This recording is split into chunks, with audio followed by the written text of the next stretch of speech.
Here we go. Welcome back to Telesports. Another week, another broadcast, another special guest, Lesley Klim tonight from Namibia International Wing and Center. Obviously, flying the flag of Namibian rugby all the way over here in the UK. We are super excited to have you. Welcome and tell us how are you doing? First of all, hi Ryan. It's a huge pleasure for me to be on this platform because I had a chat with Sergio a couple of weeks ago when I was still back in Namibia. So I was really excited when he came up with the idea because he said he wants me to be on the show. So I was still back home at the time, so I was busy packing my stuff, so I couldn't do it at that time. So he said once I'm over here, settled in, and I've done everything, I can just give him a shout, and then we can get this going. But then when I got here, a couple of weeks went by. He didn't say anything, so I was like, okay, the man probably forgot about this. So I was like, yeah. Okay. Last week, on Friday, I had my wisdom tooth removed, so I was like, Ah, oh, I know Serge is not gonna text me anyway, so I'm gonna it's be all good. fine. But then the funny thing is, when I got to the hotel, I was like, "Oh, look at this guy! My face is swollen. I can't oh, talk at all, and he wants me oh. to do this video." So I was like, "Yeah," but it's Wednesday now, so the worst is probably gone now. So it's like I said, it's good to be here. It's good to have this chat with you guys. Awesome, awesome. We are absolutely, we've been so excited once again. For everyone listening and joining us. Um, a massive thank you to Les for giving us his time. Obviously, he's under hectic schedule, but like I said, today's his off day. And also bear in mind, obviously, he's just had his wisdom teeth out. So that just shows the character, doesn't it? That just shows the mindset, the character that you're still willing to do this. We appreciate it. There's so many people that can't wait, right, to hear your story, and including myself. Um, I've just yeah, we've got some nice weather today. We've had a really good day, and like I said, I was just looking at the time, and I was just we couldn't wait. And now that we're finally Yeah. here, just to before we kick off with it, I just wanted to double check, and just also ask everyone who's online, please give us a thumbs up, and please keep sharing, if, especially anyone coming across this video, and also Leslie's highlights, rugby highlights. Man, this guy is a beast. You've gotta check out these highlights. Please keep sharing it, like it, and for those of you that have not subscribed, if you do subscribe, it really helps us to keep doing what we're doing. We can't do this without you guys. So thank you also for the support, and we hope that everyone is safe and sound wherever you are. So finally, let's get it going, right? So the first thing what I was gonna ask or touch on, Les, was I was gonna ask you how have you been, obviously, during this whole time, like you've been in Namibia. Can you just briefly touch on obviously where you're from, in Namibia, and how did it come about that you are now where you are? So just to tell us about your story in the beginning, from the beginning. So it's quite a long story, I'd say, but just a boy from the south of Namibia. I'd say the state in the south of Namibia, a town called Kitmanshoop. So I grew up there. I was born there. I'd say for the first 2 years of my life. Actually, the first year I was in Kitmanshoop. My mom was there as well, but then my mom had a job in Luderitz, so she had to take me with her to Luderitz at that age. I think I was 1 or 2 at the time, so it was pretty tough. You've Right. just had a baby and then you have to go back to work again. So we moved to Luderitz. She had crazy shifts with her job. She worked Yeah. at Pescanova.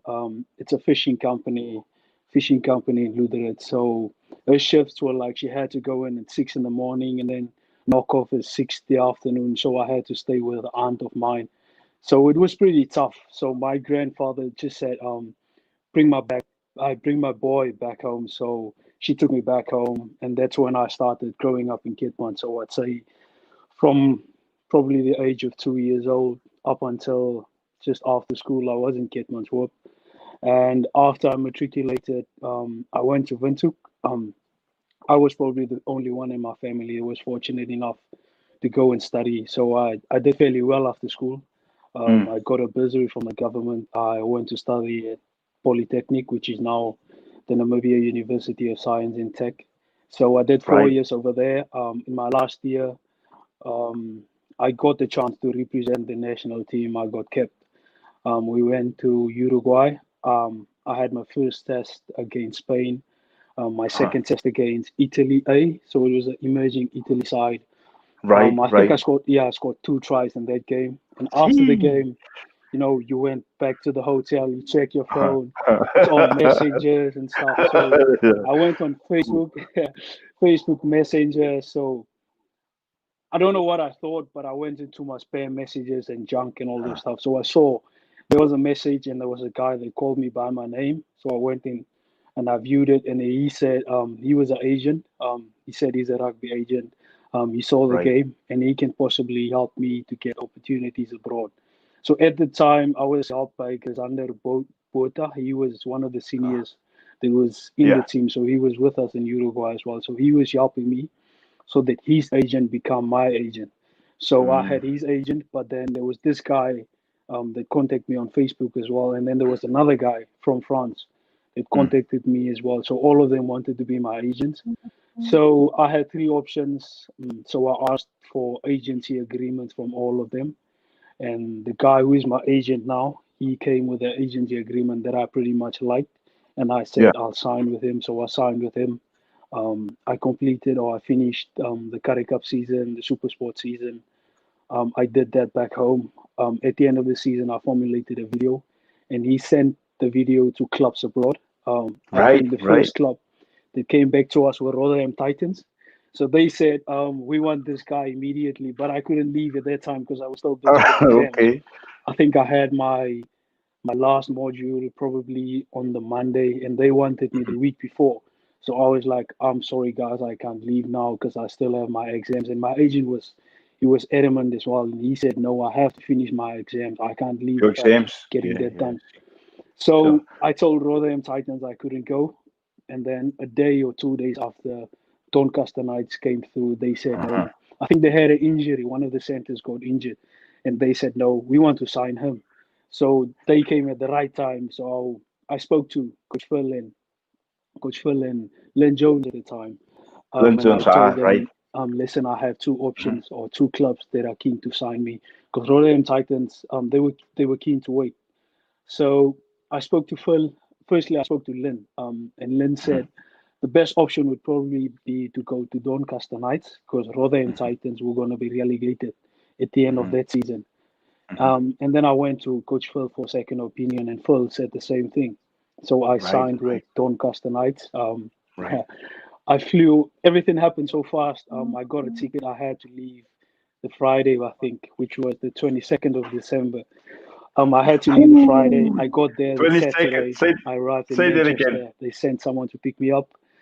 We drove from Manchester to Doncaster, Oh. and went. No, we drove to Rotherham. Yeah, when we got there, Doncaster Knights Right. were playing Rotherham Titans. So when I got there, obviously Doncaster knew they signed me, but then Rotherham Titans, they knew about the Namibian guy that's coming to play for them. So both teams expected me. So Oh my obviously just goodness. Doncaster knew I signed with them. So I rocked up. They gave me a Doncaster night jacket. I walked around there. Everyone was like, look at this Right. guy. Right. He said he was going to come and play for us, but he's wearing a Donny jacket. Okay. So I just Gee. went. I got the chance to meet everyone, and that's how it started. That's how it That's how I started. ended in the UK. So you came over in December, man. What was that like? Like you flying from Namibia, nice hot weather. Oh, sorry, You I know, can't hear you. can you hear me? Can you hear me? Can you hear me now? Oh, No, can you hear me? Can you hear me? I'll try and go with. I'll try and go without Okay, headphones. okay, okay. Can you Sorry, can you can you hear me hear me now? now?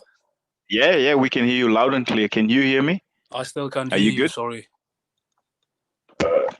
Let me just check my sound again. What about now? What about now? We'll have Can another you go. can you hear me? I'll touch. In fact, can you hear me now? Can you hear me now if I speak like this?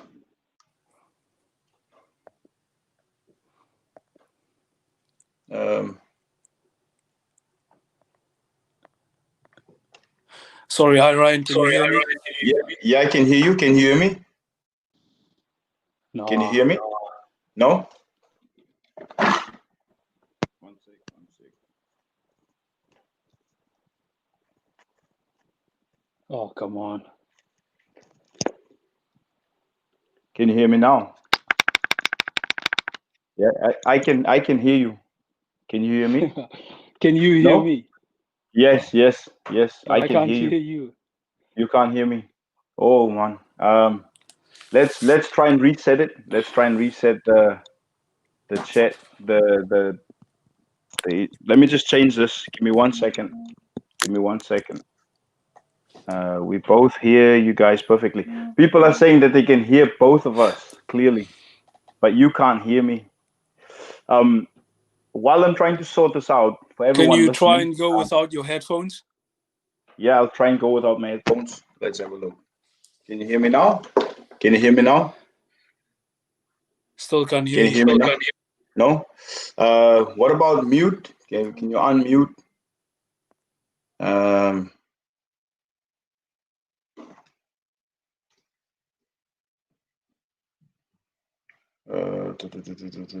okay, so for everyone listening, we seems like we've got another issue that we're just trying to resolve. For anyone, I'm sure we'll sort it out in a second. Um, just wanted to touch on what Les was saying. He came over in December, on the 22nd of December back then. And what I was trying to ask him was, coming over from Namibia in December, nice hot weather, you come to England, it's like an ice. For those of you that have not experienced this before, it is absolutely like an ice block. All right, so it must have been extremely difficult to just to get your head around how things work. So I'm gonna try and set this up again. Let's see if Les can hear us this time. Can you hear us? Yes, now I can hear you. Okay, okay. Maybe it's just sometimes the Wi-Fi. The like last week I had issues. I've actually gone and this speed cable Yeah. to make sure that my internet don't drop again. So people are saying that they can hear us loud and clear, Les. Welcome back again. It was interesting. I was just telling everyone who's listening and who's following that you were saying that you came over on a December, the 22nd of December, and I was saying you were flying out from Namibia, nice hot weather. Then suddenly you get off the plane in an ice box.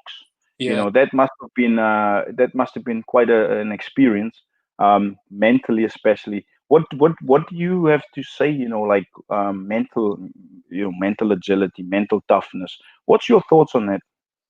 Um, I think the mental aspect of this is probably, or it has been neglected over the years. I think it's Hmm. quite a lot of players, a lot of people look at it. But um, leaving at December was tough. I won't lie to you, because Mm. you us December is our big thing. It's a time when you want to be with your family. You guys try and reminisce about the times you guys have had in the past. And obviously, my family, being through the situations we have been through, we usually look at December as the time of the year we can't compromise on. So December's our, we all of us, we have to be together. There's no negotiations about it. But then at the same time, becoming a professional rugby player wasn't only my dream; it was my family's dream, because they've helped me along the way. They knew as a kid, this is one Yeah, thing to do, like when I was 14 or 15 years old. So they knew that I wanted to either be a professional rugby player or I wanted to be a professional. So when it happened, it wasn't only my dream that came true. It was the whole family. the whole Family. family. Wow. Yeah. So when I Wow. went came to when I came to the UK, it was tough. The first 2 weeks was pretty tough because I came at the wrong time of the year. It was winter. It's This is your own time. rain. True. So for the first 2 weeks, the first thing I do when I wake up, I had this room and I had a window that faced towards the road. So the Uh-huh. first thing when I woke up was I'd get out of bed and I'd open my blinds. I'd see whether it's raining, what does it Right. look. Right. So the first 2 weeks I'd open up, oh man, it's raining again. It's So raining again. you know, Okay. my Yeah. stuff, just get over with it. Yeah. And Yeah. after the first 2 weeks, I'd open, oh, it's Mm. snowing. It's snowing, especially in Doncaster. Like it's obviously in Yorkshire. For Yeah, those of you that's listening and is not familiar with the areas, Yorkshire is quite high. yeah, High up in England and Doncaster as well. So you guys, I can imagine the type of weather, the snow. You get it really bad in Doncaster, obviously. it was So terrible. for you, in an ice box, snow and everything. Well, so like how long do you from reflection? How long did it take for you to start, getting over it and getting used to it, once you started getting into the swing of things? Um, Even now, mate, it's I won't say I'm Mm. used. It's just Even now, after all this years, even now, okay. it rained every day in Worlds. I think it's just that mental switch. When you get to training, there's nothing you can do about it. There's So nothing you can do. get on with it. So what I Mm, do is I just accept that it's the way it is. I can't do anything about it. mm, mm, And then I mm, make that mental switch because when I try and be positive in my head, it mm, obviously or reflects in whatever I do. So I'll mm.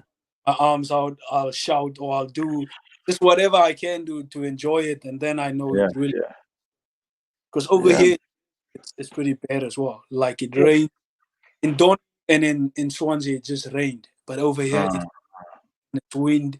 and it's So windy. Gee.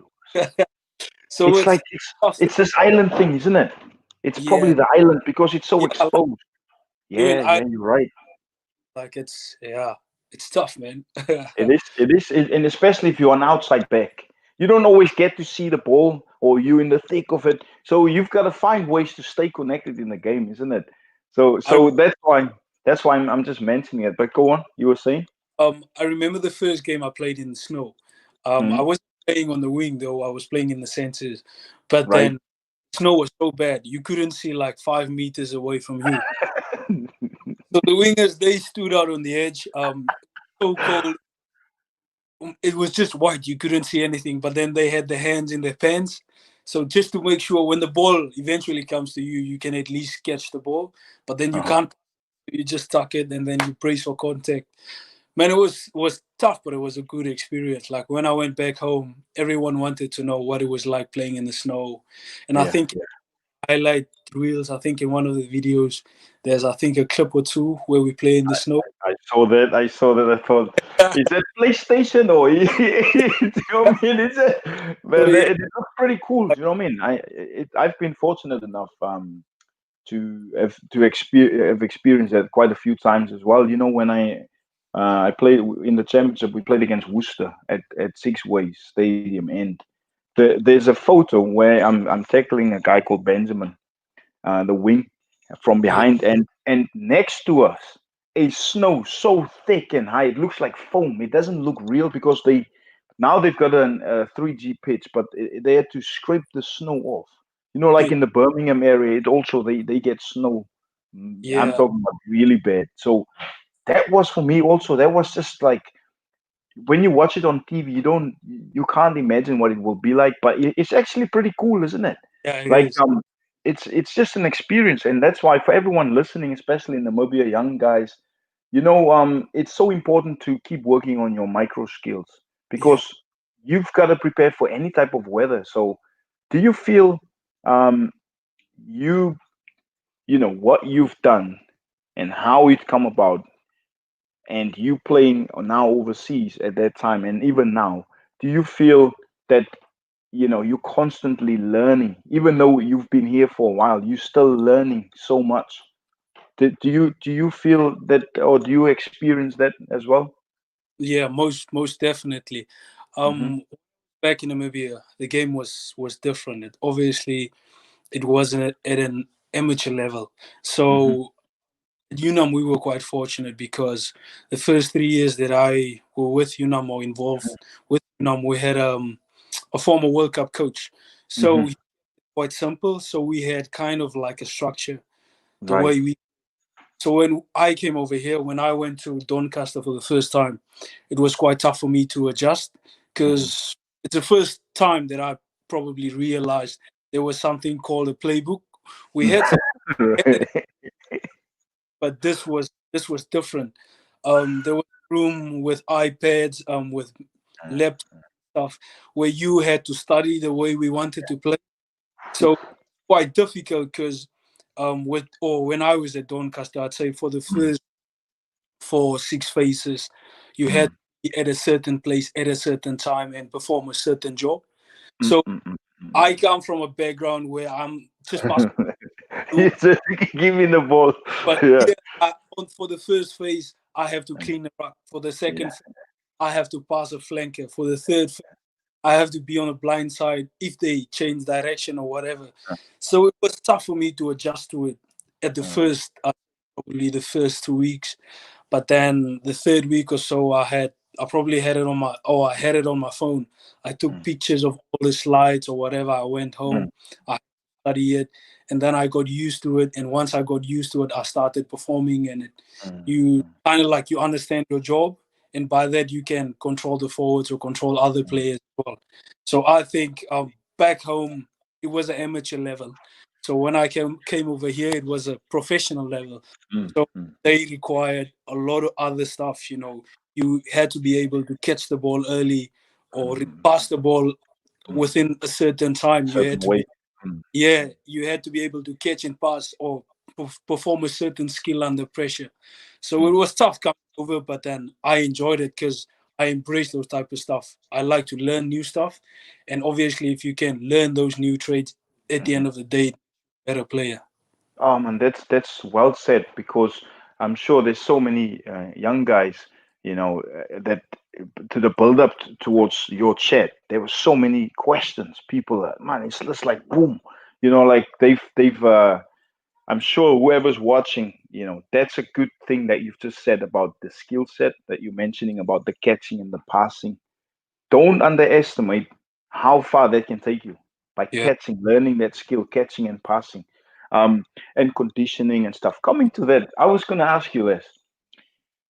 First of all, this is awesome what you've agreed to when you and Sergio went and did this Navy SEAL workout. Yeah. Man, this thing went viral. For those of you that don't know of this, right? There's this Navy SEAL workout that Les and Sergio did a while back, and it actually has got over 30,000 views. Like, it just went viral. Man, Les, can you quickly touch on what was the experience like? Because it was a tough workout, but you guys just honestly it just kept on going and going. And you make it look easy, to be honest. But what was it like for you?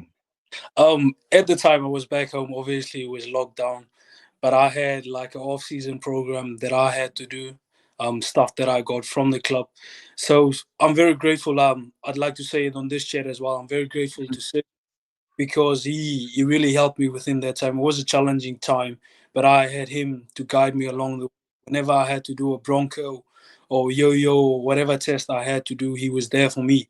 So in a sense, when he said he has this video or it hasn't been done by rugby players before, and he would like someone Mm, to help mm, so that they do a video and upload it on this platform, I couldn't hesitate because he was so helpful to me. So this was an opportunity for me right. to kind of like pay back or repay what he has done for me. So Right, right, I didn't know it right, was gonna be actually was. So I just thought, man, it's just push-ups, it's just pull-ups, it's just burpees. So it comes. right, right. So he said, nah, he's done it before, but it's a bit challenging, but I'll be okay. Yeah, So I said, yeah, I don't mind. I'll actually do a session before and after I do that session, we can do. yeah. So he was like, "Nah, I would advise you not to do this." Yeah, okay. Sunday, I had like a small gathering with the lads before on the Saturday. So on the Sunday, I went and we did the workout. So the funniest thing about the workout is it's simple. It's just push-ups, it's just sit-ups, it's just burpees. But Mm. what makes it so tough or complicated is the tempo. So it's a count of maybe 1, 2, 3, 4.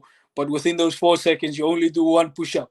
So I Oh, done push-up, that's brutal. push-up more, but the tempo it really complicates it. And then it's the sit-ups, it's the burpees. Man, Sergio's a beast, man. He imitates. I was struggling, but then I'd look through this corner of my eye and I'd be like, this Uh, guy is uh. effortless, man. Yeah, it's so easy for him. That's good. You That's good. the way he does the burpee, Gee whiz. man, it Uh, does it with such a great form. So I had a uh. chat and I just asked him, how many burpees do you do? And he said, nah, I do probably between 250 or 300. Yeah. I didn't tell him. So I waited. I did one of my other sessions. And then after the workout, I tried to do 200 burpees or 250. I Yes. tough. Oh, that's tough. 200. After 200, I was done. I came in the next morning and I told him, nah, I tried. It was too Oh tough. my God. No. But do you know what's very impressive, Les? The fact that you didn't train for it. You Yeah, just went straight into it.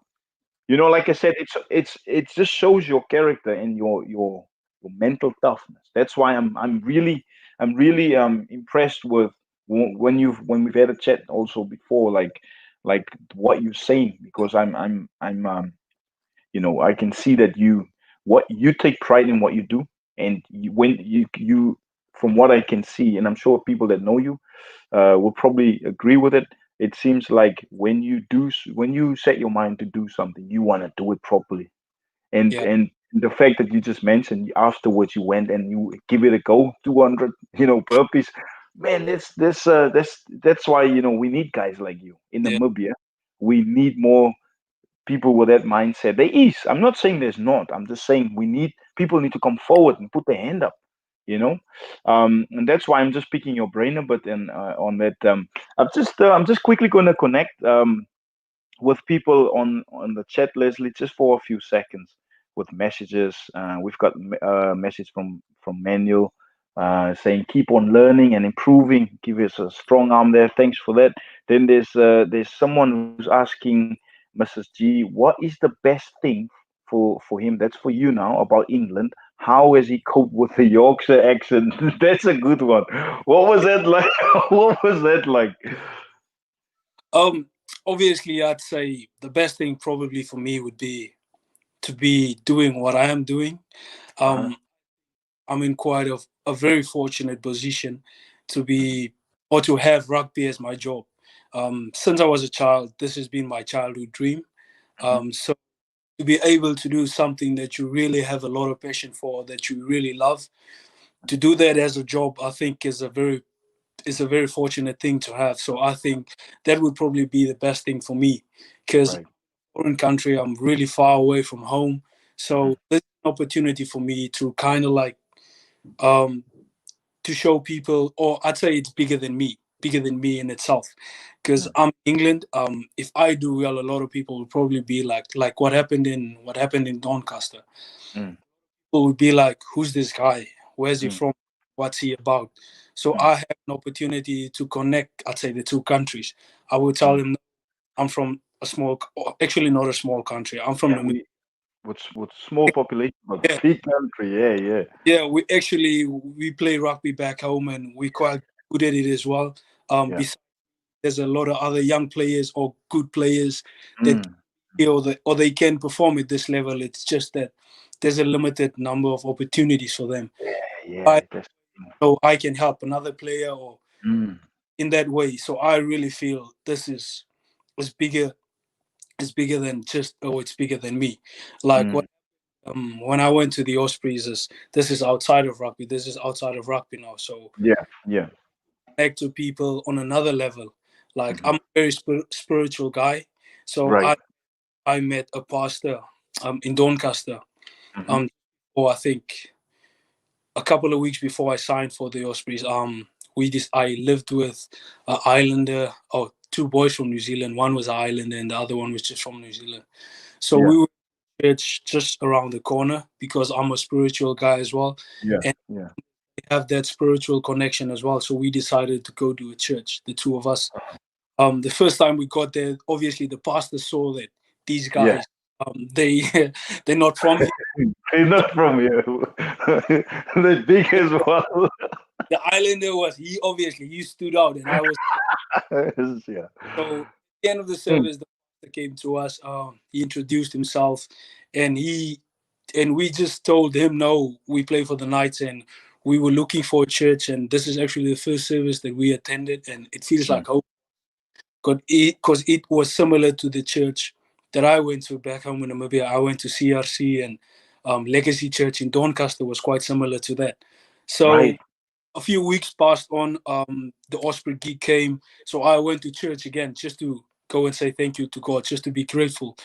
So this occasion, he delved on a little bit further. The guy that I was with, because the pastor came again, he introduced the senior pastor, and he said the guy that I was with, he said, "No, we just came today to say thank you to God because my friend just signed a new professional contract in Wales." Mm.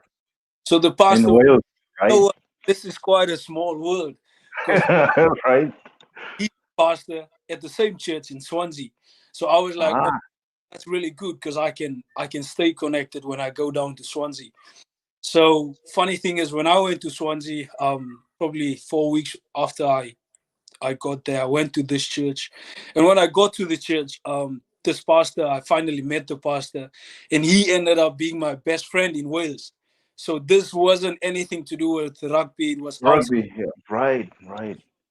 It's another opportunity for me to connect. So or he actually became my best friend, and I Mm. could tell him about Namibia. He was keen to come and visit.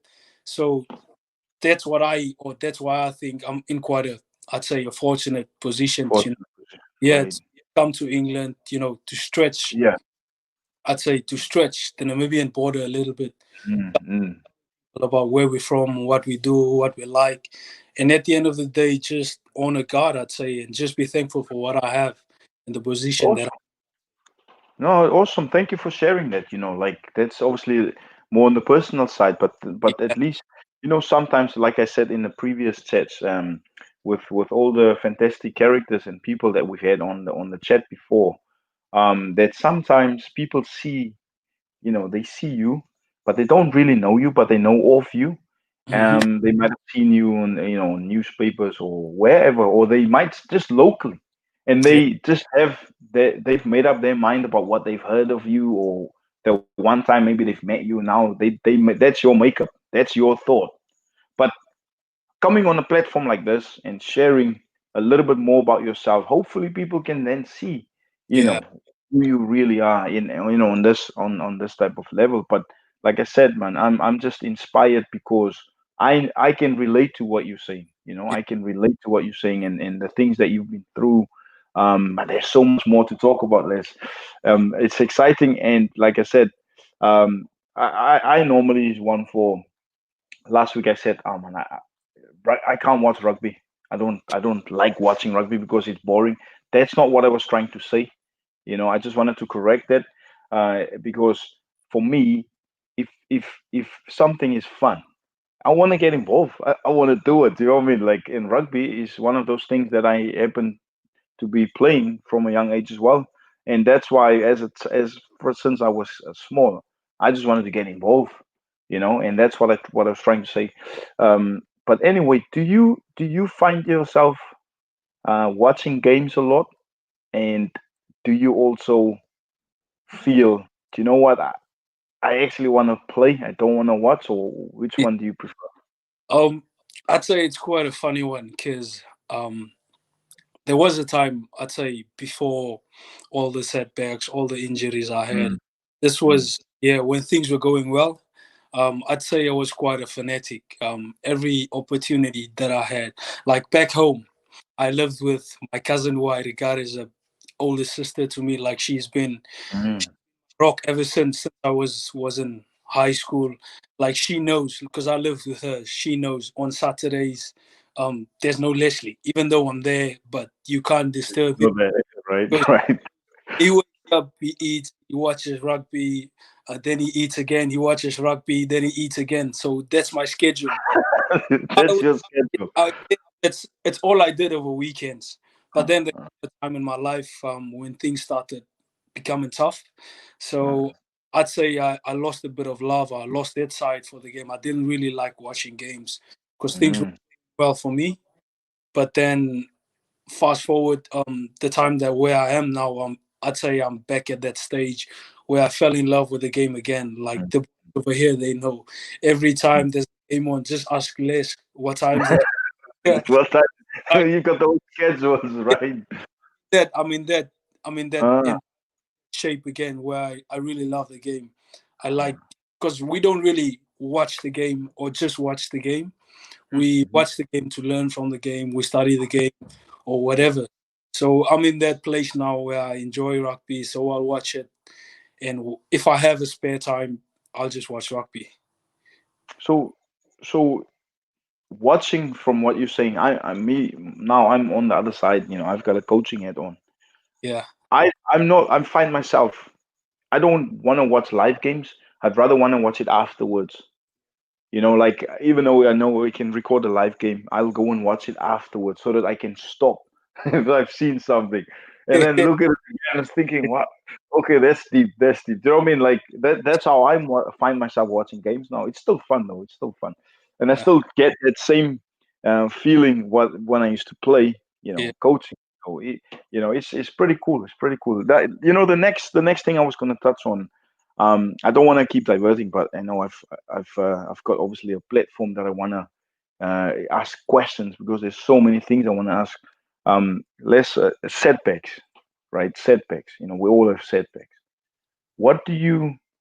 What can you share with us, experience-wise, setbacks that you've had up until now? And how do you deal with setbacks? If Uh, if I may ask you that.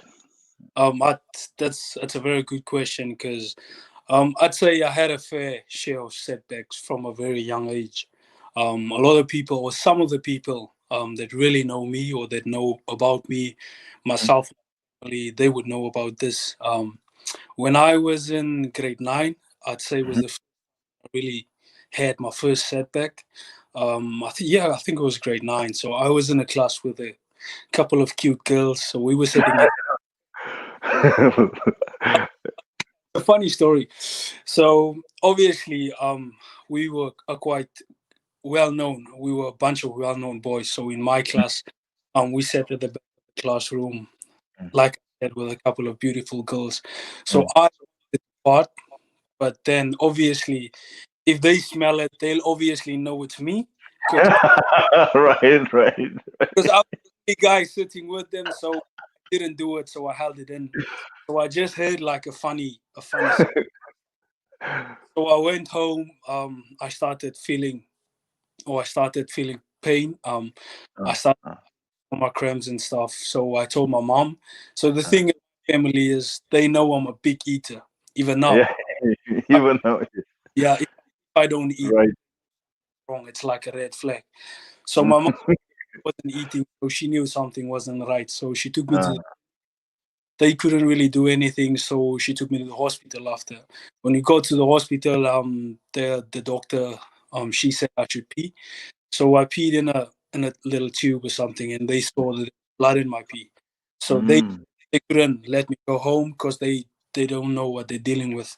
So I had gee. to hospital for about 4 days or so. One of my best uh, Blaine, he So, was. so, so, how old were you? Just to I, just to recap again, how I old were you at this time? At this stage, think I was 14 at that time. 14. Okay, Yeah, so okay. I think it was around the time we were dealing with, I think, swine flu. Yeah, swine flu. Swine Swine. flu, right? I was in the hospital at that time. So while at that time as well, one of my uncles, he was, I really connected with him on a sport level. because Mhm. back in the day he was a very good football player. So as kids, we'd usually go to the back of our house and listen to his stories. So they would be there, all my uncles, and we as kids, we would sit there and listen to their stories. So he would Mm. tell us about how good he was back in the day. He was such a good football player that the ladies Right, right. had to tie their dress, stuff like that. So he was dealing with lung cancer at the time. So Phew. he was in Windhoek. So I was in the hospital at the same time. But then when I was discharged, he came back. He came from Windhoek. So it was quite tough to see him like that because obviously he was the one I could connect to on a sport level because he was quite Mm. good, and I had that chat with him. Although it was about soccer, I had that Mm. connection with him. So can I just interrupt you for a second, Les, if you don't mind. So Yeah, so now this is your uncle, right? yeah, Your uncle played football or yeah, soccer, and he's also now at this point dealing, he's also ill, yeah, and now you in the same boat, you sports, background, and you've got someone that you can actually talk to. yeah. Am I right saying so? Um, So, he no, could go. because lung cancer. I think he had like a tube or something, so he had to press on it to talk. So you couldn't really hear what he said, but it was pain. Wow, So even wow. probably just if he said probably I wanted water, he had to Oh, press say I want water, but then you couldn't hear that he's actually saying water. So he would probably have to say that 4 or 5 times for you to make out that he just wants water. But then at the ah, same, it's very painful for him. So as it ah, was tough for me to see him going through that. yeah, So I think he passed on in August. He passed on in right. Yeah, it was tough because I'm we sorry to hear that. I'm sorry to hear that. no, it's okay, man. We saw what he was going through. So it was quite a tough thing for me to adjust to at that time. Obviously, as a kid, there was a cousin of mine that was younger. So he was going through this as well. So my uncle passed on in August. Mm-hmm. That's the setback that I had. And in October, my grandfather was 85 at that time. He was Mm-hmm. a hero growing up. He was the leader of the house. He was the Right, right. So when he got quite old, there was a couple of stuff that he couldn't do for himself. So obviously, myself being a rugby player, Mm-hmm. I think I was strong enough to carry him around the house. So he couldn't do a lot of stuff for himself. So whenever he had to go to the hospital, they would Mm-hmm. call. They would tell me, you know, come get your grandfather, or you had to carry him to the car. So I had to, go and pick him up, carry him to the car, put him in the car, go with them to the hospital, come back, take him out, take him to the bed again. So that was tough as well. So I lost my uncle in August. In October, my grandfather passed on as well. So there Mm-hmm. was another blow for me, or not just me, but my whole family. And then at the same time, we found out that my mom was dealing with anemia. So this is like a shortage of red blood cells. So she wasn't really physically sick. It's just that Mm-hmm. she's tired all the time.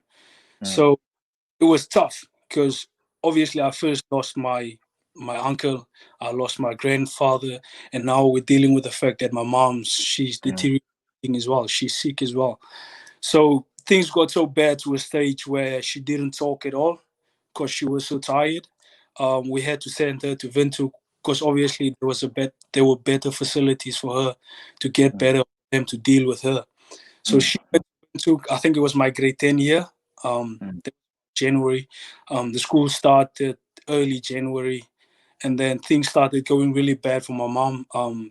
Or the family in a whole, they were like, should we send him to school? Should we allow him to stay at home? But then I insisted, I want to go to school because this would be what my mom wanted. Mm-hmm. So school for the first week of school was the first week that my mom didn't talk at all. So my birthday was on the 16th of January. So it was for that week that my mom didn't talk. Mm-hmm. But on my birthday was the 16th of January. I knew my mom, she couldn't talk. She was sick. She was tired. So she couldn't call me.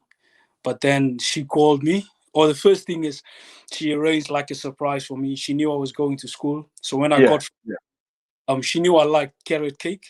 So before Carrot cake. That's nice. Yeah. before Okay. she taught my aunt that I was staying with. She taught my aunt how to make a carrot cake. So when I Uh-huh. came back from school, there were surprises. There were carrot cake. There were chips. There were cool drink. All the rest. It was like a birthday.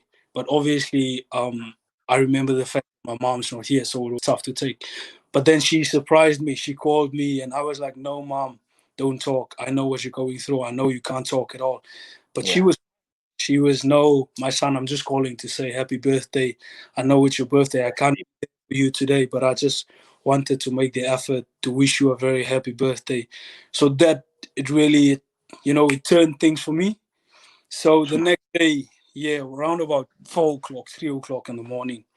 Obviously, because what my family went through, we just lost my grandfather. So we were all going through a stage of bereavement. We took some time to get over it because obviously he was the father of the house. So Yeah. all of one room. My grandma, she slept on a single bed, and Yeah. then my aunt and my cousin, we slept on the king bed, and then one of my aunts, she slept down on the floor because obviously we just wanted to be together as a family. Together. That's deep. So That's deep. Can't be fam. Mm. yeah. Deep. So the morning after my birthday, around about 4 o'clock, 3 o'clock in the morning, I just woke up. I don't know what was going on. I couldn't sleep further, and Mm. then the room, the door was opened, the light was switched on, and then three of my aunts, they came into the room. They switched the light on, and they were crying. So I was like, "What's going on?" So they came to me.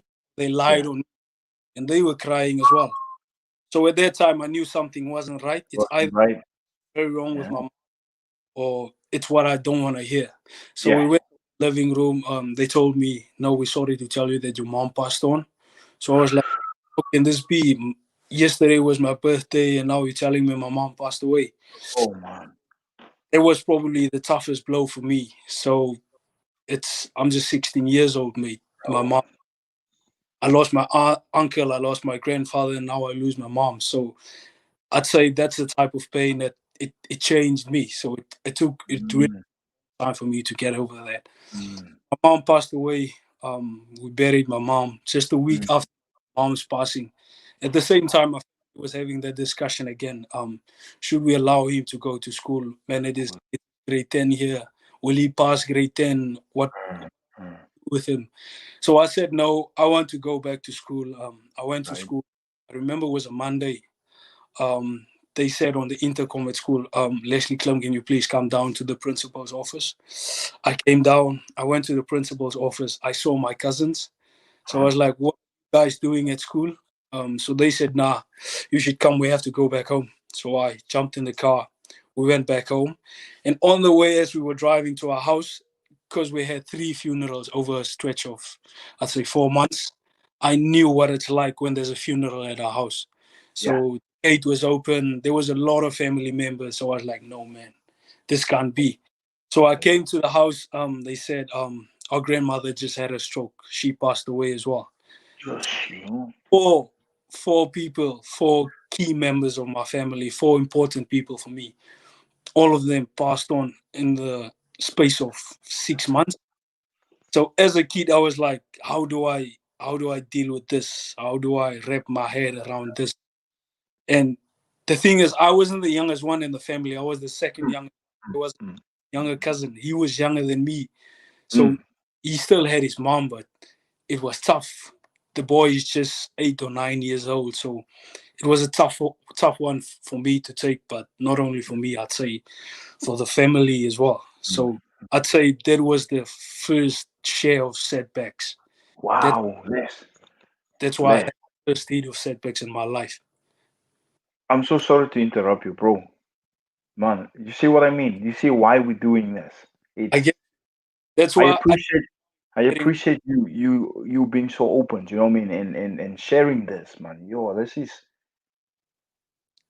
man, this is you this is difficult, you know what I mean? This is difficult. And the thing is, you know what I'm reflecting now. I can imagine, you being 16 years old, and going through all of that.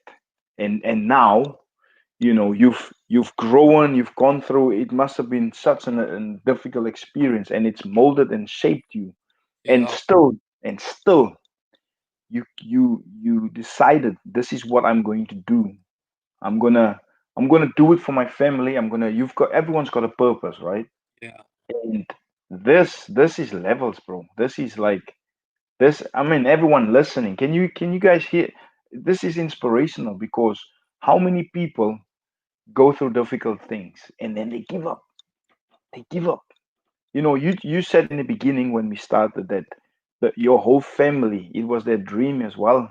They yeah, they they they wanted you to succeed, and they did everything they could to make sure that you go and do what you need to do.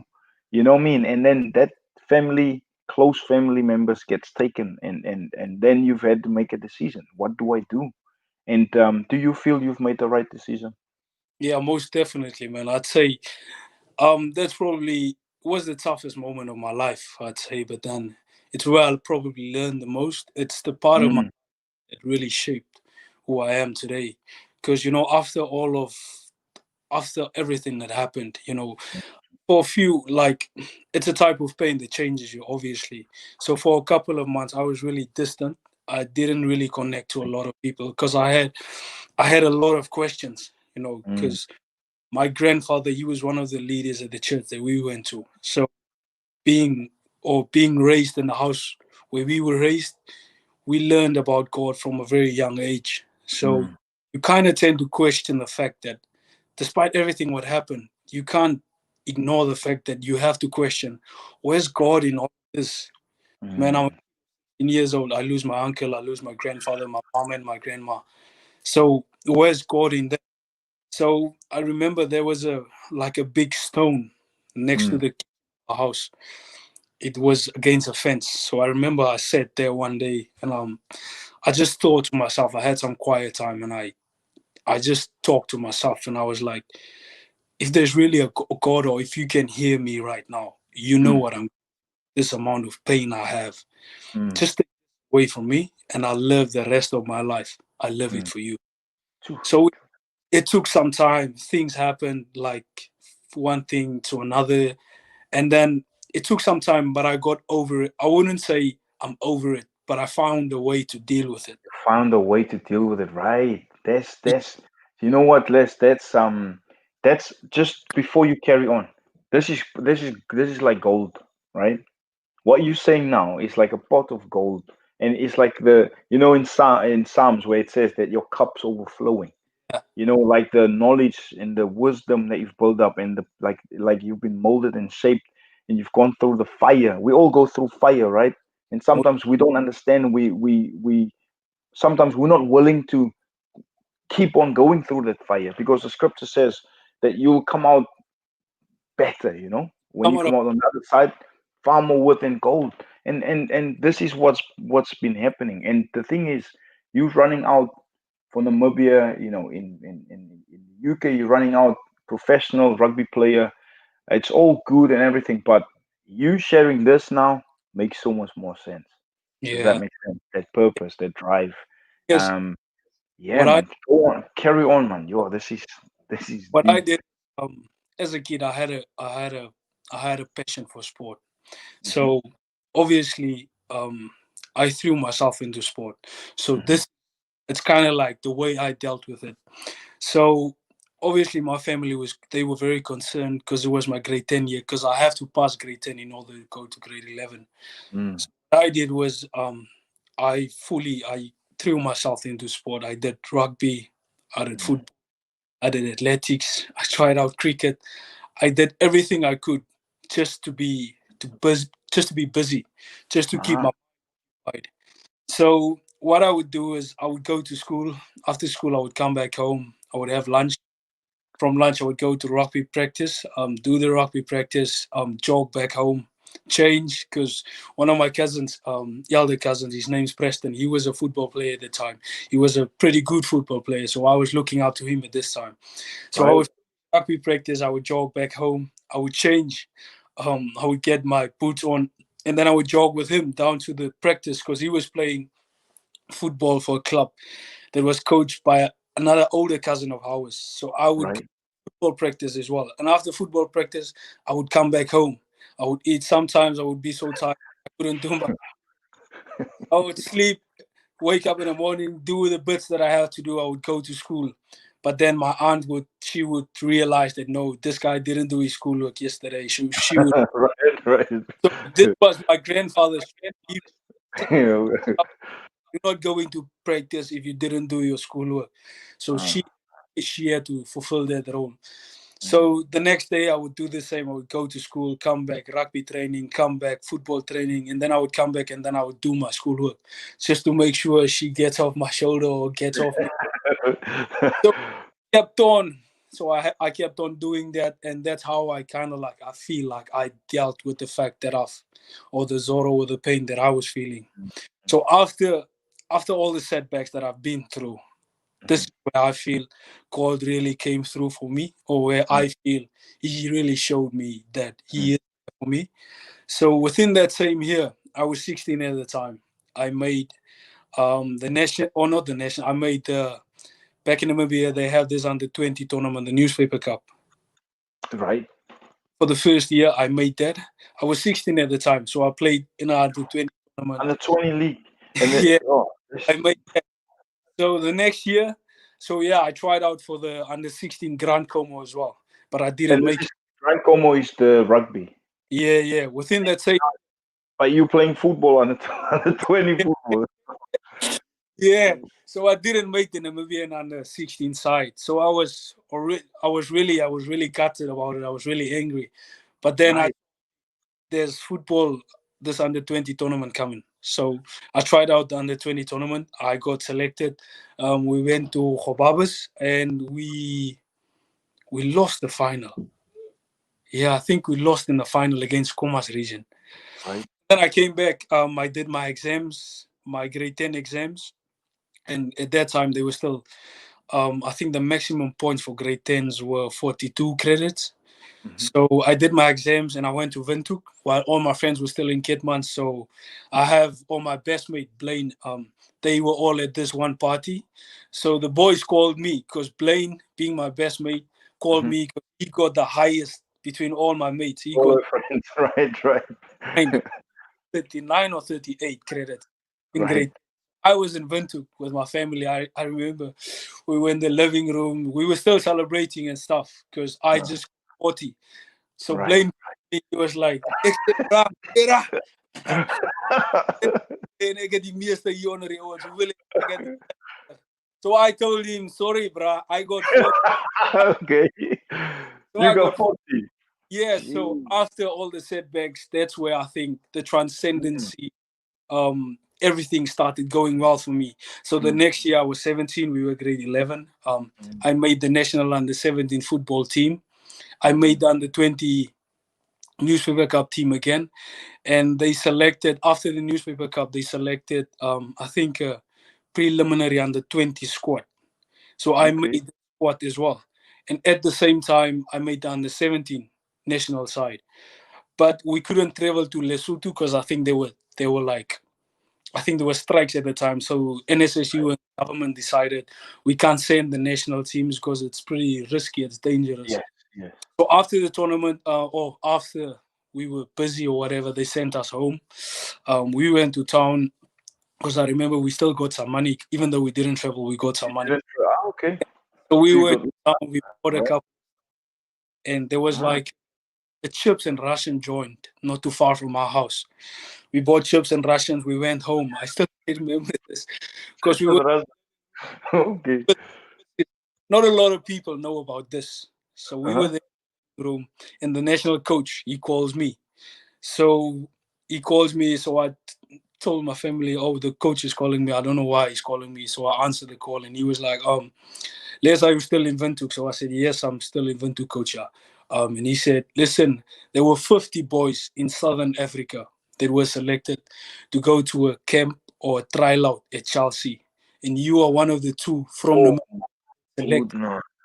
So Chelsea football in London. yeah, Chelsea.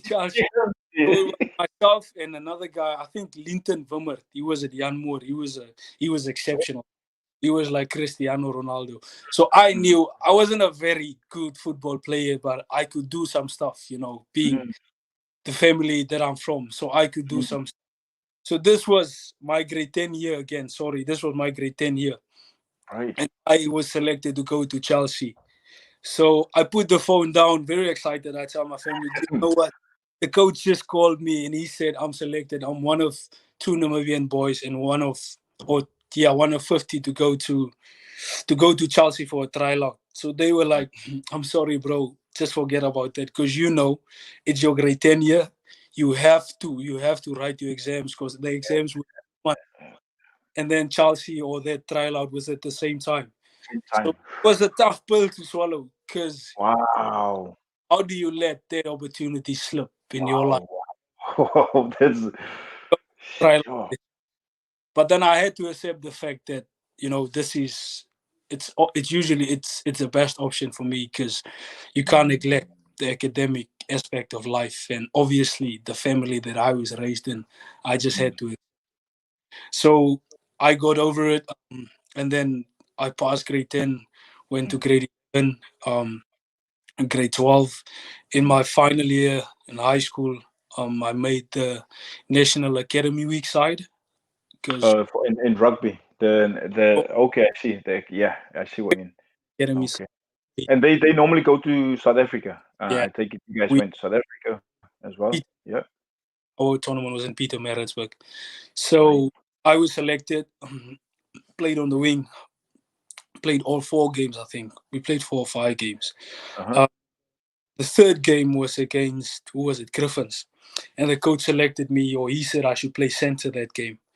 So in the game, I did fairly well. I think I scored 2 tries. Hmm. Rudy scored 4 or 5. So after the game, I had a presentation. So after my presentation, I came to the boys, and one of the players walked up to me and said, "No, he was scouted by what's it, Picker NW University, Northwest. North." Potchefstroom. So I said, "No, Okay. man. If someone saw me, they would have came up to me and they would have talked to me myself." So I Yeah. walked, and then this guy walks up to me and he said, "No, listen, we saw your game and we really like what we saw. So the thing is, we don't have bursaries at the academy week. All the scholarships and bursaries are at the Craven week. So we unfortunately we can't give you a bursary or scholarship, Mm, but we have an invite. So we want to invite you to come and study and play for us." So this was like I'm halfway close to my dream. So I mm, came home. First thing I told my family was, "Listen, I got this invite. The Northwest University said they want me to come and play for them." So the first thing we had to do was we had to call them. So we called them and they said, in order for me to come to them, it will be roughly about or between $120,000 a year. So Namibian dollars. yeah, Namibian. Wow. so my family couldn't like they couldn't get that for me because obviously Yeah. the situation that we were in, I knew like Yeah. they just get 120K for me to go and have a shot at my team. So I knew I couldn't do that. So my cousin said, we know this is what you do, but she advised me the best way to go about this because you don't know how long a rugby player's career is. Mm, So the best way I can go about it is to go and study, finish my studies, and then I can have a shot at professional rugby. mm, So she has been, or since when my mom passed, mhm, people used to say she was my mom. mm, Obviously, it was a tough time for me, so I didn't like people to compare other people with my mom. So it was mm, my mom had mm, a mm. special place in my heart, so I didn't want like them to say it. But Yeah. obviously, I knew what they meant, and obviously, to be fair, she fulfilled the job. She was there for me whenever I needed anything. She still is. I'm 25 now, and she's still there for me. So She so it's so what you're saying is it's important to have that support base. Yeah, Uh, I just wanted to touch like for everyone listening. I'm sorry to interrupt you there. I just wanted to be. There's so much like that you're sharing, man. I just feel like I just wanted to touch on that. It's for anyone listening, especially youngsters. Make sure that you've got a good support system, people that you know that you can trust and talk to. So that's what I'm picking up from from you, Les, what you're saying. yeah, Once you've lost your mom, but yeah, you've gone through a really difficult dark time, but you've still managed to seek and to find your way. And now it sounds like, obviously, even now, like you said, you're 25, and you still have that relationship. yeah, Like you don't forget where you come from, because you're a family man. You're talking about your family the whole time, and it just seems like you've got a really really good support base, which also obviously maybe helped, to push you on. But yeah. please go on. I'm sorry to interrupt you there, but please go on. Like I said, because of Mhm. the tough things that we went through it as a family. So obviously, these tough things they brought us tighter as a family. So she, even up to today, she does everything you just said and more. So she's that person I can always count on, whether I need advice or whatever. I just dial a number, I just call her, or I just text her. Or she's always there for me. So she said, the best thing that she could advise me is to go and study, finish my 4 years, and then Mhm. I have a degree, and then I can do whatever I want to do. Then I can Mhm. have a shot at professional rugby. If I don't make it, I don't make it. If I make it, I make it. So I was Mhm. like, okay, that's fair enough. So I got the bursary from the government, and I went to study GIS at Polytech. I Mhm. finished 4 years, passed all my modules, and then at the end of the year, we were supposed to do a project at the time, Mhm. but the Doncaster gig came at the same time that we were busy with the project. So I Right. decided going to go to Doncaster and do the while I was over there. But then Yes, yes. it was tough because you probably know what it's like being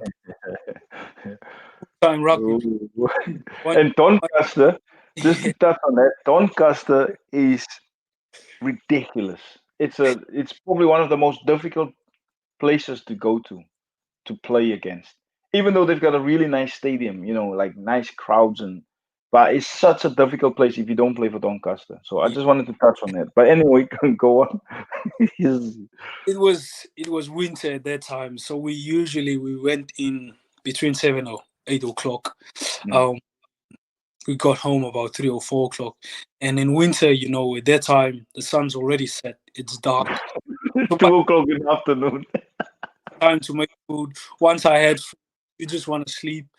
So I finished my proposal. My proposal was approved, and then I had to do my actual dissertation, but Mm. I couldn't finish at the time. But the university they were so good and accommodating that they said, um, they will always try their best to accommodate student needs. So over the 4 years, they've learned about the rugby players, the guys from the university. They play for the national team, because Mm. over those 4 years, I was the sportman of the university every year. Right. So they knew about me. Yeah. So I contacted them and I said, listen, I won't be able to finish my dissertation, but will they be able to extend it or give me more time? So they said I have a period of 10 years to complete my. So they changed the module. They said, they don't do projects anymore, dissertations anymore. They want us to work for 8 weeks, and for after the Okay. weeks, you formulate a report, you submit your report, Ah. they mark it, and if you pass, you get your degree. So I couldn't do that because I was over here playing professional rugby, so I couldn't work for 8 weeks. So when I went back home before the World Cup, I think, yeah, I tried to do it, but still I couldn't do it Mm. because we were so busy, and our camp was in South Africa. So I And it was still intense, wasn't it? It's yeah. just it's just too much. That leads me to the next point. Namibia. Namibia. Namibia, right? Before I've asked everyone else who's been on as well about what was the experience playing for Namibia. The first training session. Can you remember that? Um, Also your first test, stuff like that. But just three things before you touch on Namibia. The whole experience playing for Namibia and at a world stage, World Cup. Just is there three things that you could reasons on what that you would like to share? What does it mean for you to play in a team sport? What does it mean for Les being in a team environment? What do you from reflection and experience? What have you learned over the years? Um, Probably the first thing that I would say for this, because I think it's quite significant to it, as there's no I, there's no Yeah. I. Although there's a I in win, but Ah, there's no I in team sports. So awesome.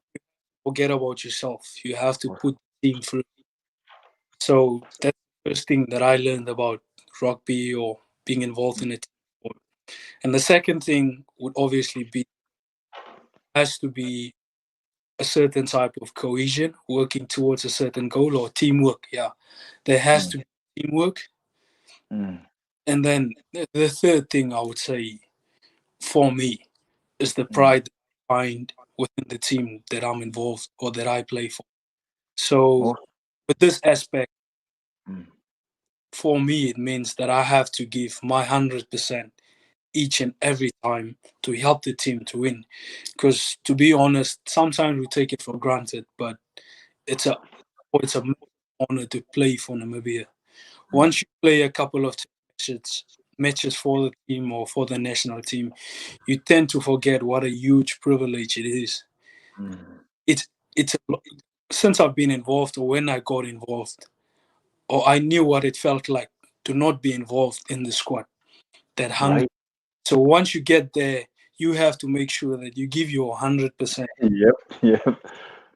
every time, because there's a guy out there that Uh, dreams every night or whatever time he gets to dream. He dreams to have the opportunity that you have. So you true. can't. So if I have to point out three key things, Hmm. say that there's no I in team sports, so you can't be selfish. There has Hmm. to be teamwork towards a certain goal, and you have to do your best every time. That's fantastic. That's really well said, Les.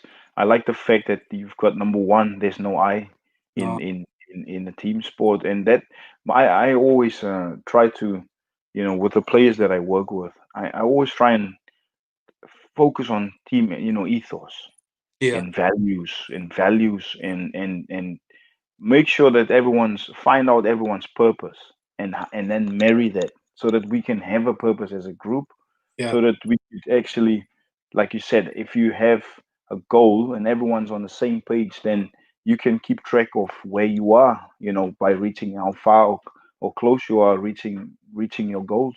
And also the fact that you can rely on each other. It's yeah, okay to rely on each other, and you can utilize those same yeah. traits and same experiences in Oh, life, yeah. in life, and that makes you a better person. So I always say better people become better sports people or better rugby players.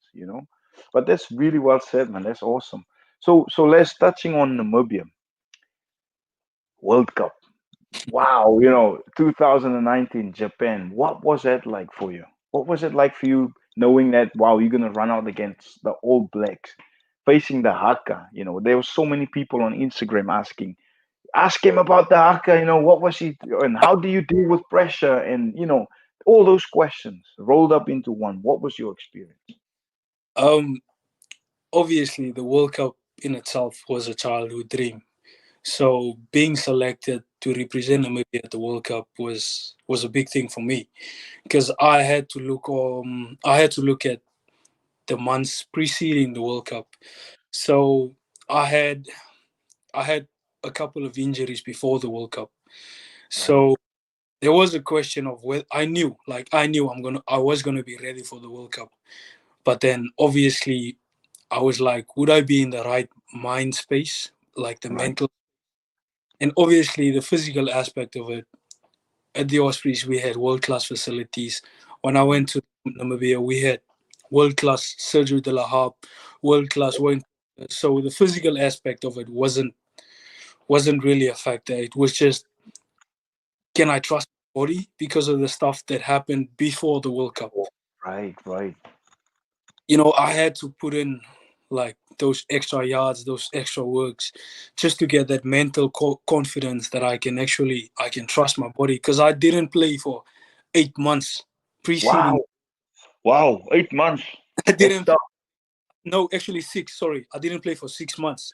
But still, So that's yeah, a long time in rugby. That's a long time. so my mind, even though I was still at the Ospreys, my mind was so focused on being at the World Cup or Mm. making what being at the World Cup and delivering the best I could probably can, because this Mm. is what I've been waiting for my whole life. Yeah. So I got to the camp, I was in a good space. I trained well. We had games leading up to the World Cup where the coach probably had to select his team. Mm. A lot of people also don't know about this, but Mhm. um, we played the first game against Kings. I was selected in Walvis Bay, I think. I was I will. selected. Yeah, I was Wait. selected.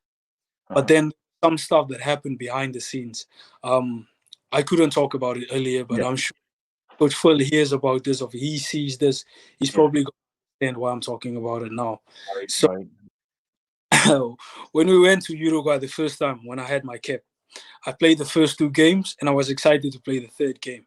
So Coach Phil called me into his office and he said, "No, listen, Les, I'm not going to select you for the third Right. game. I've seen what I wanted to see, so I'm going to give someone else an opportunity." So Right. there was a tough one to take, but I understood. So I took it. So ever since then, I knew whenever this coach calls me to his room, it's not. Okay. So we Okay. went away after dinner. Or after dinner, he told me, "No, Les, I want to see you. I want to see you in my room. To see Oh, you. don't be just be positive about this." So on my way, positive, positive. When I got to his room, he told me, "Okay, listen, there has been some stuff happening behind the scenes. Yeah. The Ospreys don't want to release you to play a friendly before the World Cup because they know what you've been going through and you've been picking up injuries in games, almost every game you played." Mm. So I was like, man, they can't do this because it's before. I need this You to need prepare. game time. You need that game time, like to be sharp all the time. So Mm. he was like, they don't want to release you. So there's 2 more games. We'll sort it out. So you can play the other 2 games. So I was like, okay, coach, that's a bit settling. I understand that. Mm. So I didn't play the first game. So everyone was asking, the people from UNAM, everyone Mm. wanted to. I only told my family why I didn't play. So everyone wanted to know why am I not playing. So I had to tell them I'm still struggling with the injury. While I Mm. wasn't at all. While you wasn't right, right. So I didn't play the first game. The second game I was selected again. Coach called me again. I'm like, okay, let's be positive. I Mm. go to home, he tells me the same story. He said, no, they're fighting, they're still under negotiations. They will get it done. So there Mm. was a night before the game. So on the day of the game, he told me, no, you can't play. So I was by this time I'm getting boiled, man. I'm getting angry now. I can imagine. I can imagine. And it Mm. happened the third game as well. So I was like, man, I Mm-mm. didn't play a warm-up game and now I'm going to the World Cup. Now we go into the World Cup. My dream is realized. We get there. Japan is out of this world, man. Mm. It's Mm. great to be here. And then the first game comes. Okay, the week before the first game, I'm Yeah. selected for the first game. I think it was the second training session. Eugene stands on my calf, or he hits my calf with his boot, or he stands with his boot. But I just felt something, but it's okay. We trained. After training, I develop a spasm. I can't walk. We're playing. It's We play. painful. Yeah, Uh, so and it's irritating, isn't it? it's coming. Yeah, it's coming at the Mm. wrong time. Yeah, Oh. so looking forward to playing against Italy, but now I can't play. So okay, I'm like I'm having the biggest game of my career probably in a week or so. So I just get over this fact. I have to realize what happened and I have to switch on. I have to help the boys to prepare and I have to switch on for the next game.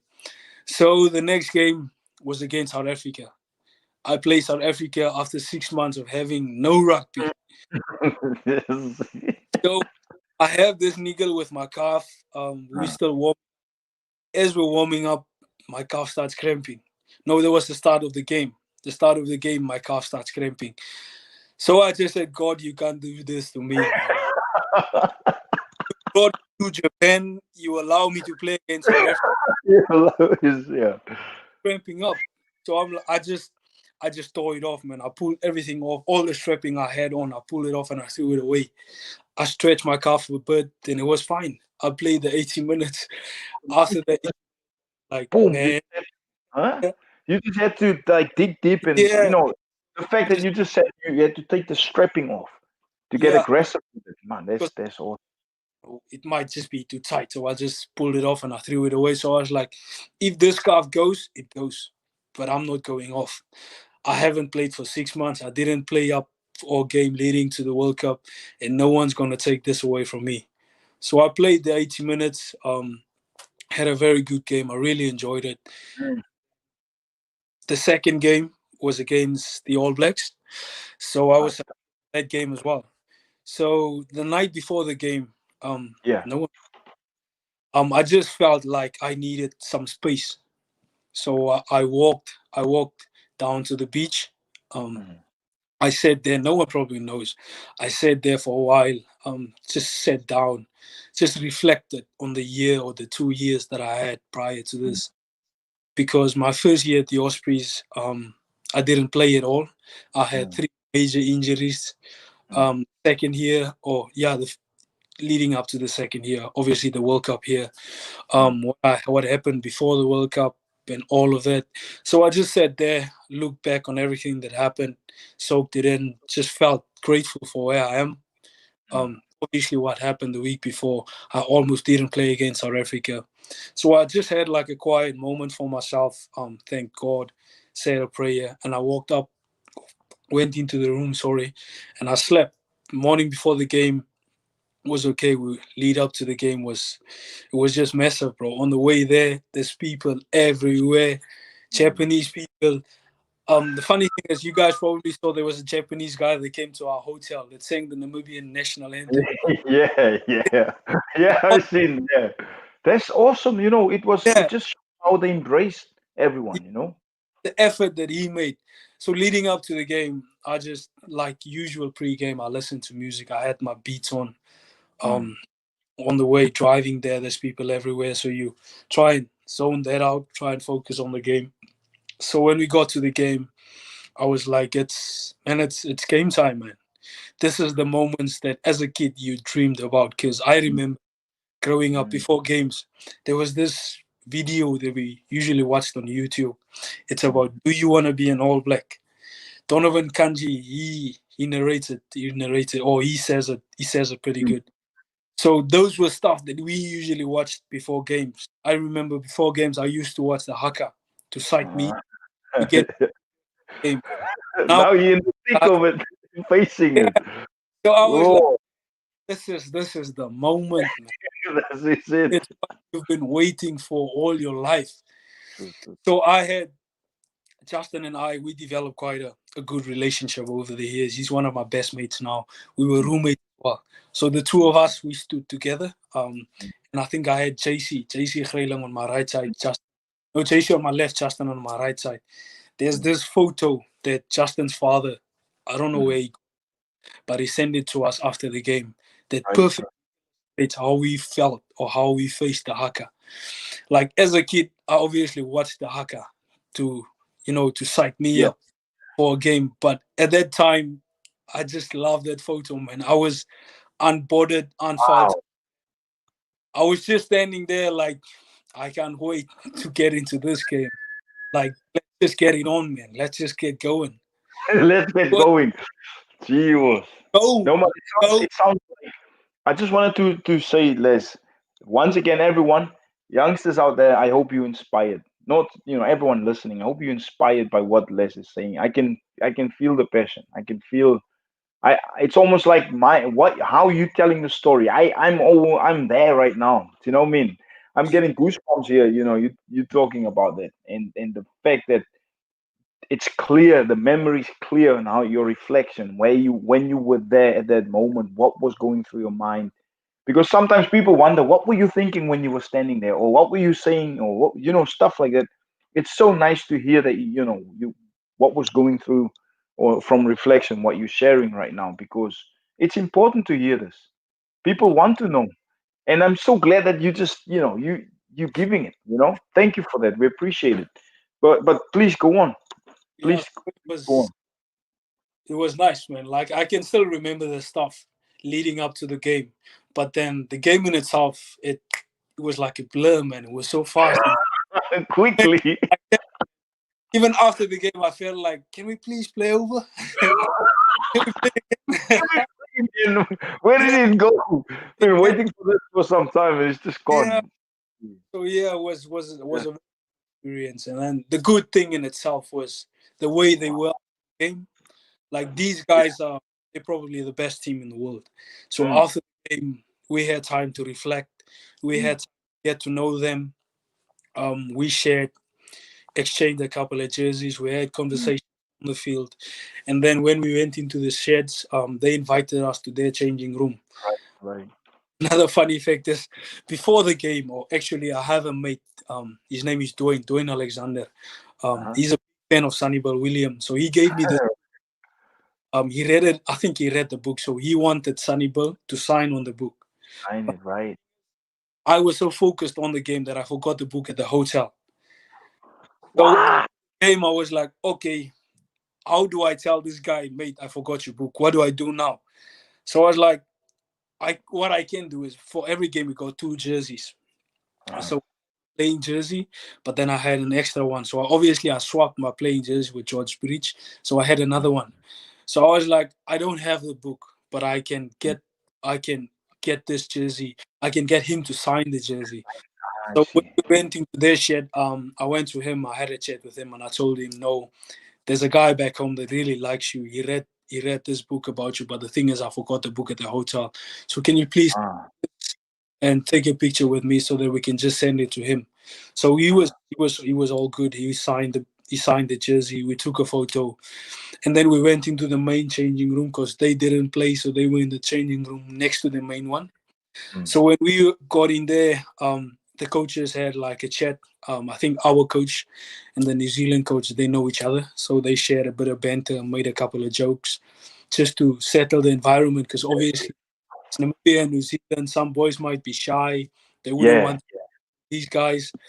So after that, I just went to, I think, the front of the table. There were like snacks on that side. Um, I think what's his name, Jordy Barrett. He was standing behind me with Shannon Fraziel, Sevuris. So I just stood there like I had like a moment just to like Just to so reflect, take it yeah, all in. realize where I am and understand what's going on here. So I stood there for a while, and then what's it? Shannon Fraziel, he tapped me on my shoulder and he was like, "Bruss, are you okay?" So I was like, "Yeah." I'm I just embraced the moment. So the two of us finally we got to know each other. We had a long chat. It's a funny thing because he was supposed to come to the Ospreys. So All right. all words, so Right. he told me about this story that his father was actually Welsh, and Right. Welsh Rugby Union found out, so they wanted him to come to the Ospreys and play Play for, for Wales. but Play for Wales. about this. So they gave him a cap so he couldn't leave. Couldn't So leave. shared all this type of stuff, man. So it was nice, man. We got to Ah, know players as well, and then we left. man, it's like I'm thinking now that when you just to quickly rewind. Let's rewind. When you started off, you go through such a difficult experience. You end up playing in the World Cup. You get to the point where you rubbing shoulders with best team in the world, having conversations, normal conversations, and then you still had the time to just stand there and just take it all in. Man, that's beautiful because how many times we as people Yeah, work hard for something and when it comes so quickly and it's gone, but you don't really take things in. And yeah, what I'm learning from it is also the fact that you said you went to the beach yeah, on your own. yeah, It sounds like you like you said you're a spiritual guy, but you like to make time for yourself as well, which in nowadays it's so difficult, especially in these times that we're in COVID and people losing family members and friends. And do you know what I mean? It's something that we all can reflect on, especially in these difficult times. So I'm hoping everyone who's listening, please share This video will also be available afterwards. If anyone has missed it, thank you once again for everyone who's been subscribing and who's been sharing it. This will help us to keep doing what we're doing, to have people, special people on like Les, sharing his phenomenal story. This has been so far, man. Les, I want to say this has been absolutely been brilliant. No, it's an honor, mate. And thank you for opening up. And it's not always easy to talk about things, but I do feel like like I said to TC as well. I feel like I've known you for a long time, and I've not even met you in person, and that just shows the character. And you're an awesome guy. You know what I mean? And you deserve man, you deserve great things, man. And I'm pretty sure you're gonna do a lot more in the game going forward. Even after you've played, I'm pretty sure you'll do something extraordinary, because just for you to get to this point where you are now, it's taken a lot. This is next question I wanted to ask you.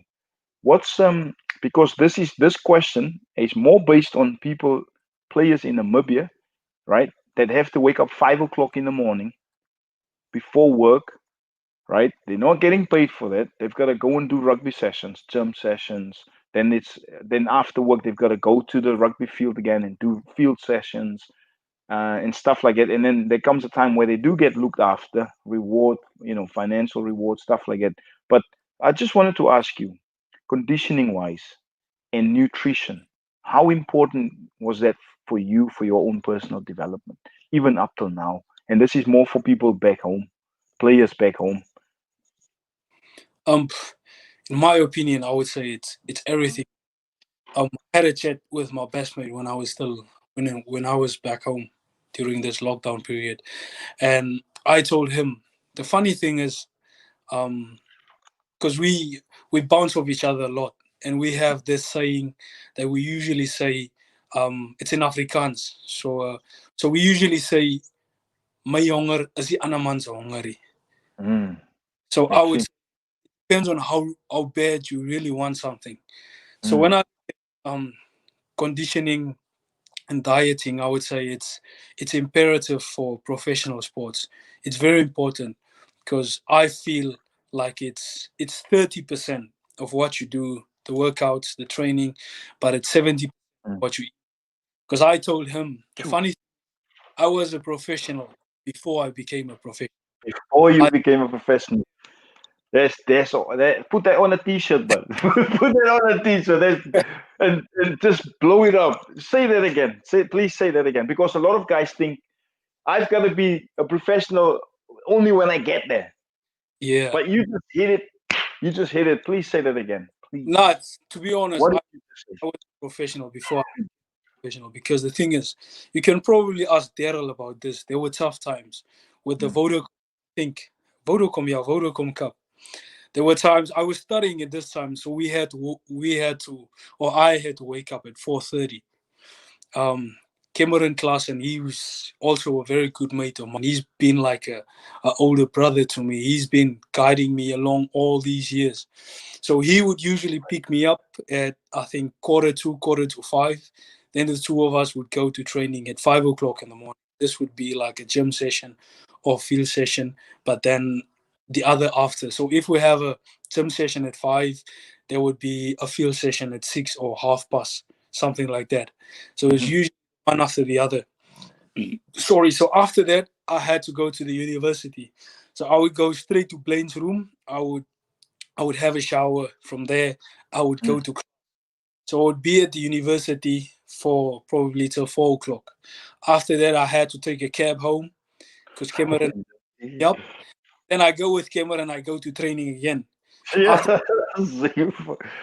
so I lived that life for probably 2 years because then the transition came from Vodacom to Supersport and then Supersport and Curry Cup. So then I was able to, okay, it's either I can do a session sometime within the day or I have to stick to those 5 o'clock sessions. But then we got money. I think we got $3,000 a month. So I Mm, knew my family caters for everything that I need as a mm, student. So this $3,000 I can use on myself. So I mm, would probably buy supplements And So then that's the sacrifice. You yeah, could have, that's the second you know, one. you know, as students, what do you think students would normally be doing? I don't know. Like I, Do you know what? I can't But talk. Yeah, you made a conscious decision. You know what? I'm gonna utilize this. And sorry, man, I'm so excited that you mentioning this information about this is how much you had, and you were willing to do something with it. You turned it. You invest in yourself, and look at the outcome now. But carry on, please carry on. I Flippin', this is awesome. other players because with misconceptions in people, sometimes people think you try and portray a picture where you're better than others. So I Mm, about me because I know with that money, what I did was I'd probably spend a chunk on supplements, and then the rest I would make sure that okay, at the university you can't live on hot dogs and be who true, I. true, There was a true. time in my life where I could only afford hot dogs at Mm, lunch, so I mm, knew okay if I have break or the break we have, I'll go into town, I'll buy a half chicken and probably some salad and a juice, and then I'll go mm, to university again. So I would do that over time, and then obviously the workouts and everything that I did with the rugby team, those helped as well. But then also there were times that I had to do, the bits and the bits afterwards mm, that I had to work on. So those were all stuff that I feel that I had to do to be where I am today. Because since I was a kid, I felt it's been pretty simple. Like we were brought up that way, like hard work pays off. mm, Eventually it will pay off. mm, Being a spiritual guy that I am, my grandfather taught me like things won't happen on my time, but mm, will happen. They will happen on God's time. And mm. the big thing is that he said one day, or I think a couple of days ago, I made a post about it as well, where I said, God will always fulfill his promises, but it's up to us to fulfill our potential. So you Yes. can't be praying to be a professional rugby player, but then you only gym once a week. What You what are you you want gonna do with your time? What are you prepared? I was saying to Sergio the other time. Sorry to I just wanted to add to what you're saying yeah, because everyone's got 24 hours. yeah, most definitely. Every single person's got 24 hours. What are you doing with your 24 hours? What are you prepared to do? If you know you've got a plan, why didn't you spend that in that 24 hours to do something? Yeah. You know. So please carry on, man. This is picking up. I'm telling you, man. This is so awesome. Carry on, my brother. This is I, deep. I did Mm, that over the years, and I feel I genuinely I invested in myself, or they were the reasons why things went the way I wanted them to go. And mm, another thing I would say is that was key for me is you had to look at your circle. So I probably have the same bunch of friends from a very young age. So I mm, had one guy that's been with me probably since we've known each other since we were 8. So the two of us, we've been in competition since we were 8 years old. Up to this day, we still push it. So I think it's a very imperative thing, like to look at the guys that you associate yourself with. Like yeah. you don't have like dozens and dozens of friends that aren't doing the right things, because you can't go clubbing every night or every Saturday, and then you want to be a national player or you want to be a professional player, but you're out there drinking every weekend. So Mm, you need to have the discernment, I would say, to do what has to be done to get you where you want to be. So I feel I was pretty switched on. I was helped by people, especially my mm, family. They kept me grounded because they knew what I wanted, especially on the other side, on the flip side of things. When it came to uni, whenever I would neglect that part of it, there would probably be a test or assignment lying around. Then my cousin would chip in and she would be like, okay, I saw you got 40 or 30% in this test. Um, are you looking after things the way you're looking after the rugby aspect of things? So I would uh, obviously I had to take time and be like, okay, I have to balance the two. I had to invest in both parts of my life to get the success that I want from both parts of my life. awesome, man. Awesome. Les, this this coming to the next, coming to the next topic, or I wouldn't say question, but I wanted to ask. Let's say it's a question. What advice can you give, uh, younger rugby players, people, footballers even, because you played football, you played different sports.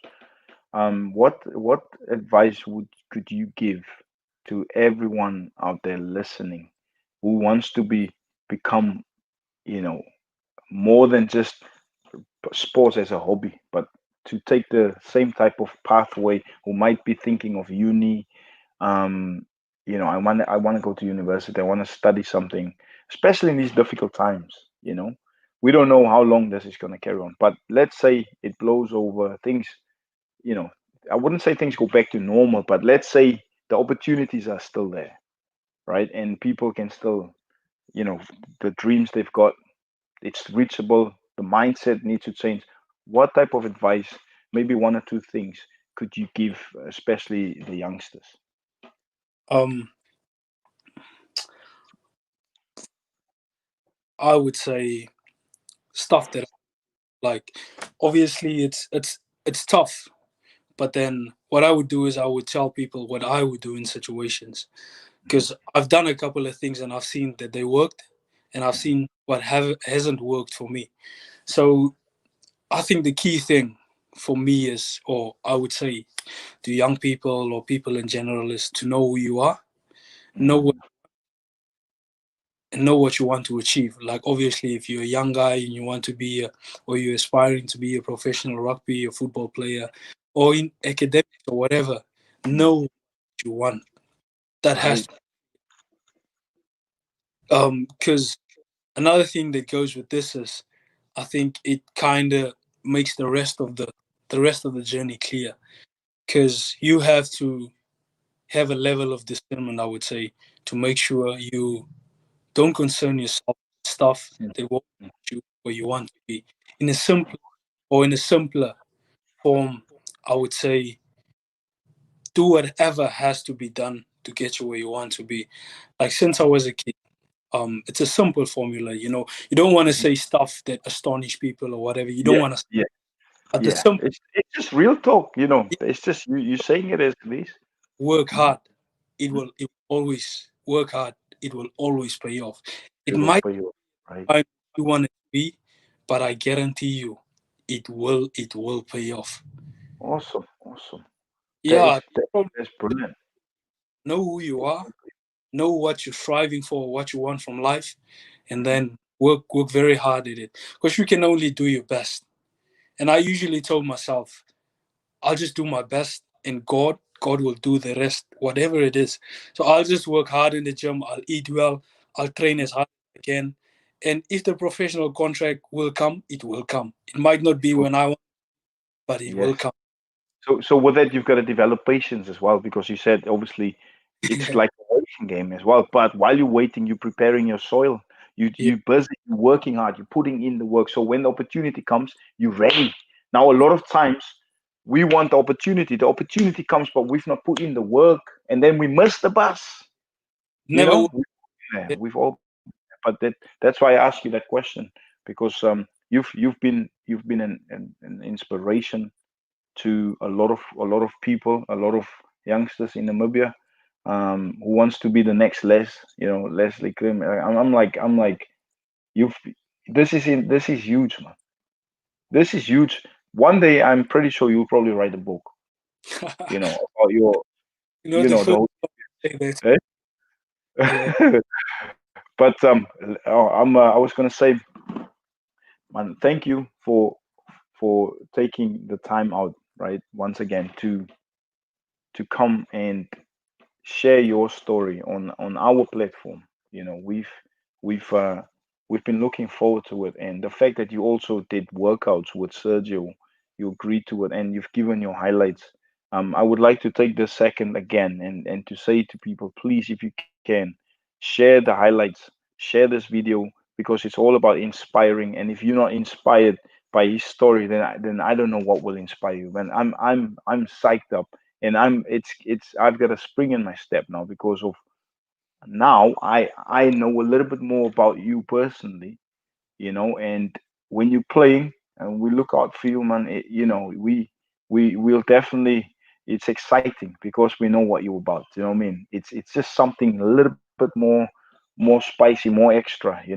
and the fact you seem like a very nice guy. Do you know what I mean? You deserve all the success, and where you are now, in Jersey. Yeah. I really hope that you guys get to play soon. Hopefully, we'll be able to see a few games. Man, who knows? One day we might meet in person. Yeah. Then we can have another awesome chat again. But Les, once again, thank you so much, man. Is there any final words before we wrap up that you would like to say? Any shout outs? Anything you would like to say that's on your mind? Nah, if I had to say something, I'd probably just say thanks to you guys. I spoke to Sergio when I was back home, and I had a chat with you yesterday as well.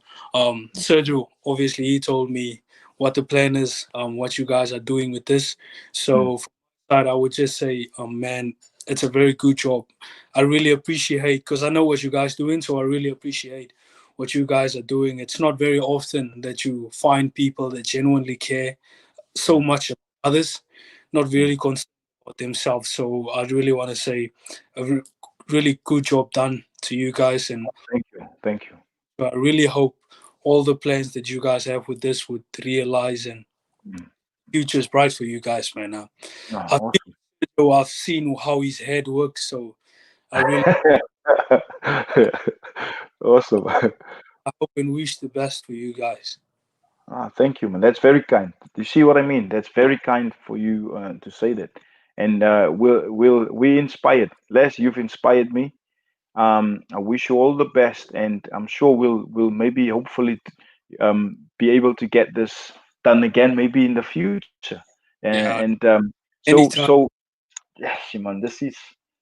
I mean, there's so much more. Do you know what I mean? But I mean, I've taken 2 hours almost of your time, and Uh, like I said, man, I appreciate it.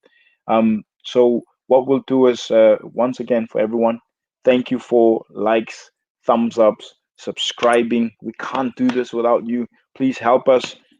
We can boost our subscribers. We can do this more often.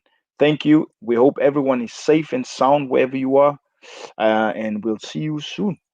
Thanks, Les. We'll catch you in a bit, and I hope you have a fantastic evening on the island Jersey. I'm obviously on this island. I'll make some noise and make some smoke. Maybe you'll be able to see me on this time. Do you know what I mean? But yeah, pretty cool one. So yeah, now We'll sign off. All right. thanks for having me on the platform. I thoroughly enjoyed it.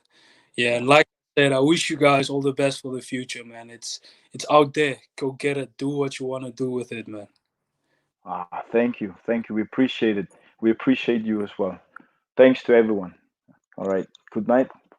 See you in a Cheers. bit. Cheers.